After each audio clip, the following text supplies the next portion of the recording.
Bienvenidos al programa de Filosofía Contemporánea Aplicada. Mi nombre es Marco Antonio y estamos en la lección número 3, Avances tecnológicos en la era bélica e industrial.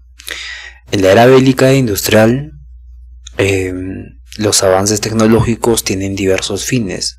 Entonces se convierten en este motor central que va a cambiar o va a transformar, mejor dicho, el pensamiento de las personas. Y claro, cuando cambia el pensamiento, cambia la economía, cambia la política, cambia la parte cultural. Y evidentemente en estos dos periodos ocurren estos cambios referentes a la tecnología. En la revolución industrial, que surge a mediados del siglo XVIII, y claro, inicia este proceso de mecanización y también de producción masiva en masa, y claramente el Fordismo tiene este papel, ¿no? Ya recordemos que el Fordismo se trata de hacer una actividad repetidas veces, una sola actividad, lo que intensifica la producción del ser humano. Muy aparte de esto, que no tiene mucho que ver, bueno, claro, es importante mencionarlo, pero lo que nos queremos enfocar, en lo que nos queremos enfocar el día de hoy es en la era bélica. Pero vamos a hacer este recorrido de la parte industrial a la parte bélica, a la era bélica, que surge en el siglo XX con las dos guerras mundiales: la Primera Guerra Mundial de 1914 al 16 y la Segunda Guerra Mundial de 1934 al 36. Entonces, surgen estos conflictos globales que impulsan innovaciones científicas, que impulsan innovaciones tecnológicas, y estas son innovaciones sin precedentes, ¿no? La bomba atómica, ecuaciones de cuántica, bien, tiene esta parte momentos radicalmente transformadores en la vida del ser humano y claramente en el futuro del ser humano, ¿no? Porque va a cambiar la forma en cómo vivimos, en qué conocemos, en cómo trabajamos, en cómo nos relacionamos, entre otras formas de avance cultural. Entonces, la revolución industrial se ocurre en Inglaterra, si bien no recuerdan, a mediados del siglo XVIII, y marca un antes y un después de la historia de la humanidad. Y claramente fue un proceso que transformó profundamente la economía, la sociedad y la cultura, impulsando una serie de innovaciones tecnológicas que multiplicaban la capacidad productiva del ser humano, ¿no? Y hoy en día podemos ver la automatización y cómo estaba ocupando lugares que los humanos ocupaban. Y evidentemente se está transformando la sociedad en algo que aún no está, en algo incierto. En este sentido, Inglaterra se convierte en el epicentro de este cambio gracias a los abundantes recursos naturales como el carbón y el hierro, y claro, su acceso a un modelo abierto, capitalista, y con esta red comercial internacional se vuelve un ambiente favorable para la experimentación científica. En este sentido se crea la máquina de vapor por James Watt, que la máquina de vapor creada en 1769, sí, específicamente fue una chispa que encendió toda la era industrial, ¿no? Porque su capacidad para generar energía mecánica permitía mover una maquinaria que pesaba miles y miles de kilos, ¿no? Y claramente esto ayudaba mucho al transporte, y claro, fue una innovación, y las fábricas enteras pudieron instalarse en ciudades, en minas y otros entornos, liberando así la producción de las limitaciones geográficas que pueda tener. Y en este sentido, otra innovación clave también fue la industria textil mecanizada. Antes de la revolución industrial, el tejido era artesano y lento, claramente, y con la invención de las hiladoras y los telares mecánicos, como por así decirlo, hay máquinas antiguas, ¿no? Recuerdo Spinning Jenny, que era esas máquinas muy antiguas, negras, que tenían esta forma incluso colonial, ¿no? Esta forma de arte romántico con flores doradas.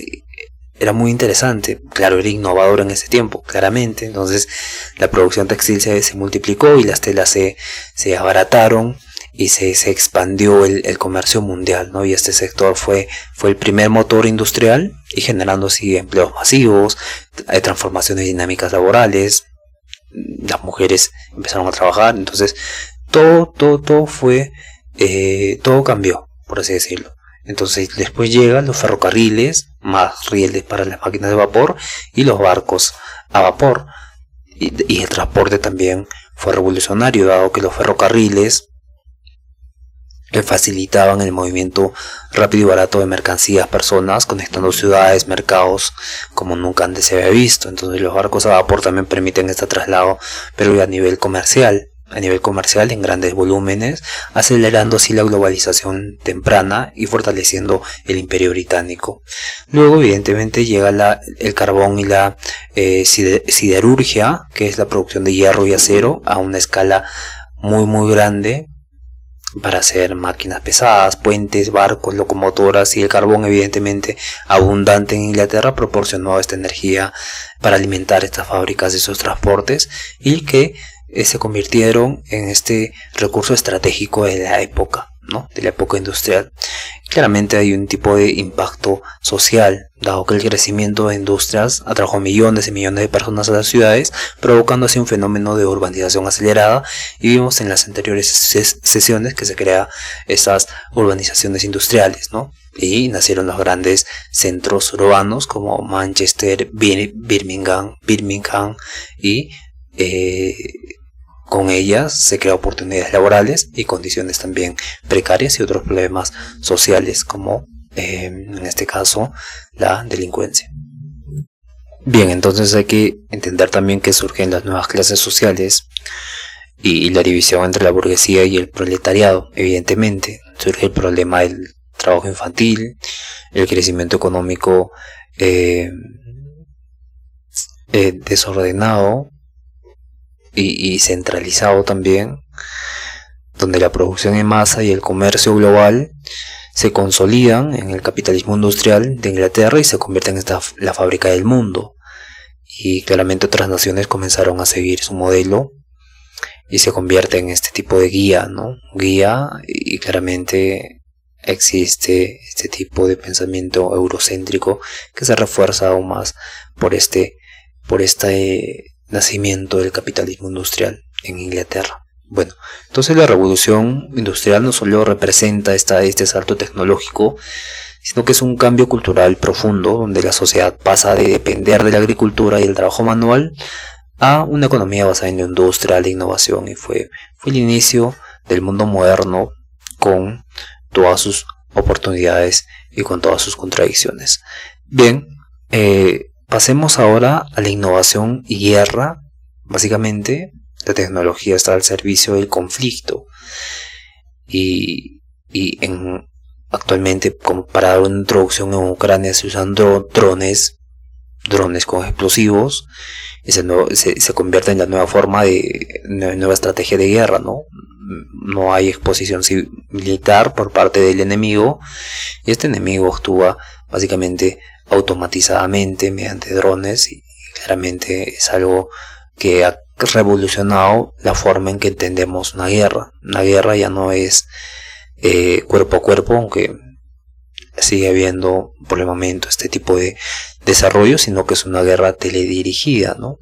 Mediante drones, mediante tanques a control remoto, y no sabemos cómo va a continuar este tipo de avance tecnológico y avance de la guerra, que esperemos que llegue a su fin en todos los sentidos prontamente.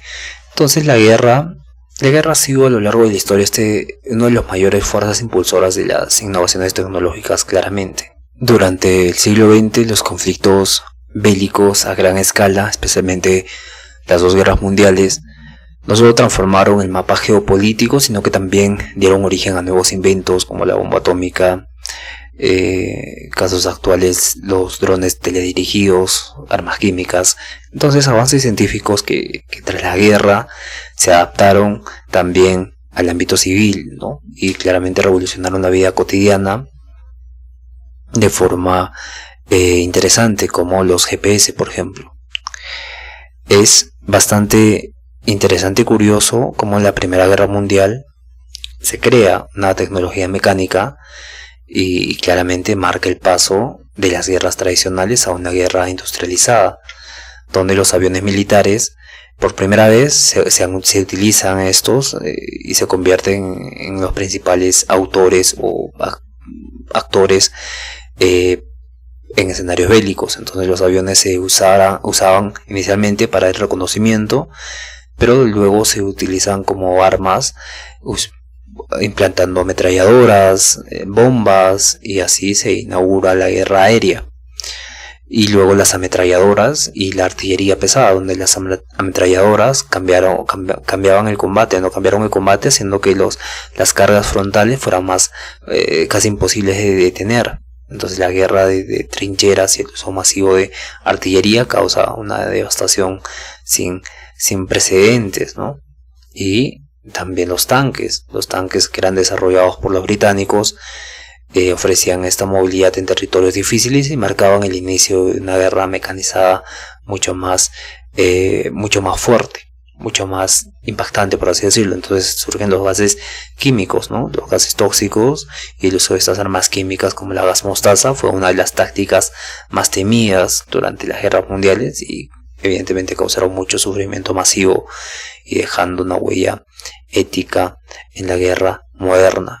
Y también la radio y las telecomunicaciones, esta innovación donde las comunicaciones a larga distancia mejoraron gracias a la radio, permitiendo la coordinación de tropas, la operación a gran escala de actividades militares. Entonces surgen innovaciones, surgen este tipo de cambio en cómo se realizaba la guerra. Luego, en la Segunda Guerra Mundial, que es de 1934, dije antes, pero estoy revisando bien, y bueno, podemos decir que es de 1934 a 1939, ¿no? Cuando inicia.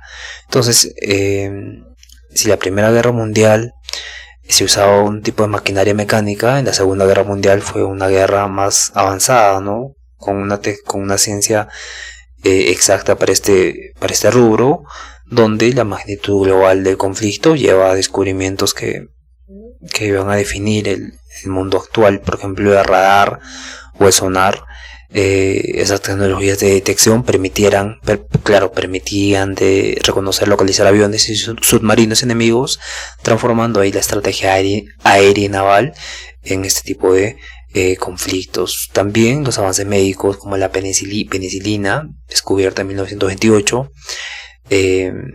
claramente fue promovida en la guerra y salvó millones y millones de vidas.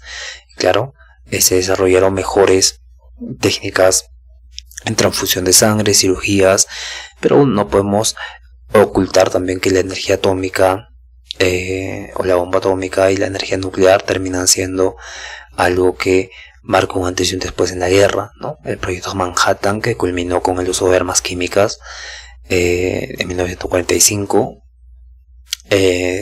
da inicio a la era atómica. Y esta tecnología, aunque devastadora, sienta las bases a energías nucleares mucho más en mínima escala, ¿no? Hay un poder de energía, lo tengo guardado como información. Hay un generador de energía sumamente eficiente,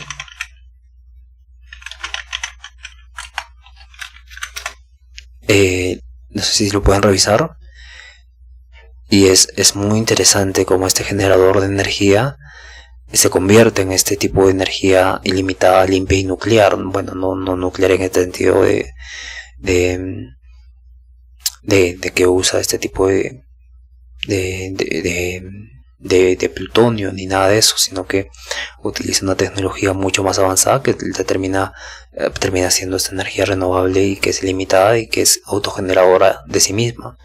Voy a pasarles el dato para que estudien este tipo de energía, que realmente podría y va a revolucionar de todas formas el mundo con el desarrollo de estas investigaciones. Bien, para decirles también, mientras voy buscando, que tenemos que hablar de la computación y de las computadoras primitivas, ¿no? Tales como el Colossus y el ENIAC, ¿no? Que para descifrar códigos en la guerra claro, hacer cálculos militares. Se construyen las primeras computadoras electrónicas y esto fue el origen de la revolución digital, claramente. Entonces sigo buscando aquella publicación, pero creo que la han podido borrar porque muchas veces suceden estas cosas. Pero de todas formas voy a buscar específicamente esta nueva tecnología que honestamente no pensaba hablar sobre ella, pero sirve como referencia para hablar de cómo la energía nuclear, que se usó para estos conflictos bélicos como la bomba atómica, termina siendo algo que puede beneficiarnos a nivel civil también. Bien, entonces vamos a continuar.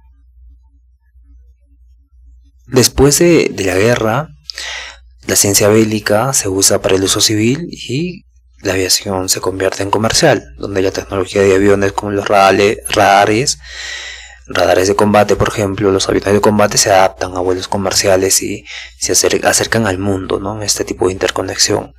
Y claramente existen las telecomunicaciones como la radio, el radar, el satélite, que cambian cómo nos comunicamos, ¿no? Y claramente la energía nuclear es usada ya no solo como arma, sino es usada para una fuente de energía alternativa. En muchas partes de Europa, por ejemplo en la URSS, se usaba ese tipo de energía nuclear, y que el desastre que hubo hoy terminó dando inicio al fin del gobierno socialista, comunista que se estaba implantando en ese territorio. Entonces surge también la informática, donde las computadoras militares dieron origen a la era de la información y al desarrollo de la electrónica moderna. En este sentido, la innovación tecnológica durante estos conflictos bélicos del siglo XX muestran este doble filo de la ciencia, ¿no? Puede ser usada para destruir masivamente, pero también puede ser usada para el progreso humano. Entonces muchos de los inventos que hoy consideramos cotidianos nacen de estos laboratorios militares, recordándonos cómo la guerra, aunque devastadora, acelera este proceso de este proceso técnico y científico. En otro sentido, para hablar de un poco de las consecuencias y reflexionar un poco, darle ética a este ámbito, la revolución tecnológica impulsada por la era industrial y estos conflictos bélicos del siglo XX transforman no solo en el ámbito económico y social la forma en que vivimos, sino también en este ámbito filosófico y ético, ¿no? Porque estos cambios nos obligan a replantear la relación entre el ser humano, la ciencia y el poder de la tecnología. Claramente hay un crecimiento económico globalizado, donde la industrialización no solo transforma las economías locales, sino que crea sistemas interconectados de producción y comercio a escala mundial. Entonces las fábricas y el transporte mecanizado facilitaron el intercambio global de bienes, generando ahí una economía universal que China evidentemente hoy en día está dominando.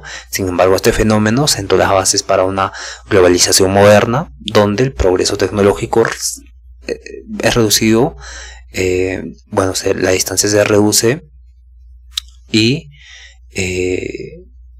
claramente permite el flujo constante de información, capitales, personas, bienes y demás. Y claro, la tecnología tiene riesgos en el ámbito bélico o en el ámbito civil, porque puede destruir masivamente con armas químicas, armas nucleares, pero también surge un tipo de riesgo sobre la explotación laboral, la degradación ambiental, mediante este tipo de tecnologías que se están desarrollando, que tienen este doble filo, ¿no? Entonces la tecnología pasa de ser una simple herramienta a convertirse en esta fuerza de cambio global, con efectos tanto positivos como negativos, ¿no? Positivos podremos decir, o beneficiosos: la comunicación global, el aumento de esperanza de vida, el acceso a bienes, servicios, innovaciones médicas. Y claramente tiene que surgir una nueva ética tecnológica, claramente, tras los horrores producidos en Japón, específicamente Hiroshima y Nagasaki, la humanidad entra en una nueva etapa de reflexión ética sobre la ciencia, donde la responsabilidad científica se valora más. Los científicos comienzan a debatir el papel moral de su trabajo, y claramente hay una regulación, surgen regulaciones internacionales donde se impulsan tratados de control nuclear, éticas en investigación científica, y surge la conciencia social, donde básicamente se unieron o desarrollaron movimientos ecologistas, movimientos pacifistas, humanistas, que cuestionaban el uso indiscriminado de la tecnología.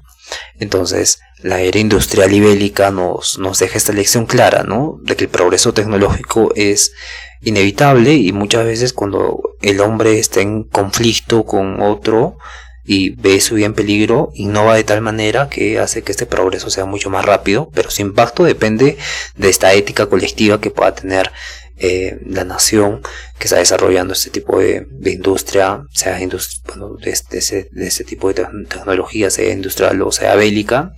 Entonces la humanidad debe aprender a usar el conocimiento con responsabilidad, ¿no? No hay marcos éticos aún que guíen. Hay marcos éticos que van a guiar las guerras y el desarrollo de investigaciones científicas, médicas y demás, biológicas. Sin embargo, no existen marcos éticos que nos brinden un tipo de concientización sobre cómo debemos pensar y qué responsabilidad debemos tener en el uso de cualquier tecnología que se nos presenta, y claramente orientada siempre a la ciencia del bienestar, a la ciencia del bien común, ¿no? Y no solo hacia un poder, hacia una ciencia que está guiada por el poder o por la economía o por lo militar. Bien, entonces esta lección número 3 ha sido corta, sencilla, pero muy precisa, donde la era bélica e industrial muestra cómo la innovación tecnológica no es neutral, ¿no? Responde a necesidades tanto militares, económicas, civiles, pero también impulsa el progreso social, ¿no? Estudiar este periodo nos ayuda a comprender el desarrollo y nos ayuda a comprender que la filosofía y la ética tienen que estar inmersos en estos avances también. Bien, entonces nos vemos en la lección número 4. Nos vemos en la siguiente lección y pueden llenar el cuestionario tranquilamente. Recuerden que vamos a dar certificados completamente gratuitos a los que han completado correctamente todas las preguntas de los módulos.